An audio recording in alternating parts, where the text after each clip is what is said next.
নমস্কাৰ বন্ধু বান্ধৱীসকল, স্বাগতম জনাইছোঁ পাকঘৰলৈ।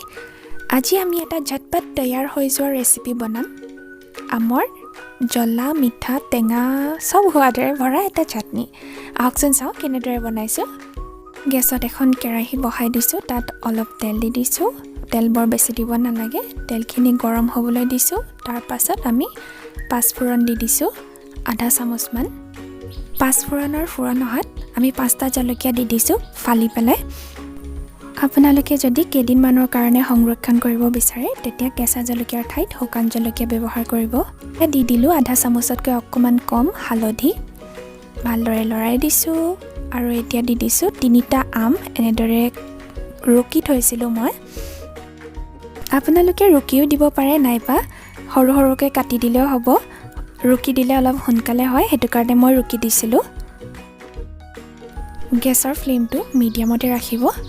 আৰু এতিয়া দি দিছোঁ ৰেড চিলি। এইটো সম্পূৰ্ণ অপশ্যনেল হয়, মই কালাৰটো ধুনীয়া আহিবৰ কাৰণে ব্যৱহাৰ কৰিছোঁ। আপোনালোকে স্কিপো কৰিব পাৰে এইটো। ইয়াকো ভালদৰে লৰাই দিলোঁ আৰু এতিয়া দি দিছোঁ সোৱাদ অনুসৰি নিমখ। আটাইখিনি ভালদৰে মিলাই দি ঢাকন এখন মাৰি থৈ দিম। গেছৰ ফ্লেমটো ল'তে ৰাখিছোঁ। 10 মিনিটমান সময়ৰ পাছত আমখিনি সিজি গৈছে আৰু ইয়াত দি দিছোঁ আমি 100 গ্ৰাম গুড়। সৰু সৰুকৈ কাটিও ল'ব পাৰে আগতে। মই এনেদৰে দি পেলাই হেতাখনে অলপ অলপ ভাঙি দিছোঁ। নিজে নিজে মিলিয়ে যাব অতি সোনকালে। গেছৰ ফ্লেমটো খালি ল'তে ৰাখিব। এয়া চাওক সিজি গৈছে আমাৰ আৰু প্ৰায় সম্পূৰ্ণ হৈয়ে গৈছে। পানীখিনি শুকাই গ'লে আমি নমাই থ'ব পাৰিম। এই পানীখিনি শুকাই গ'ল চাওক।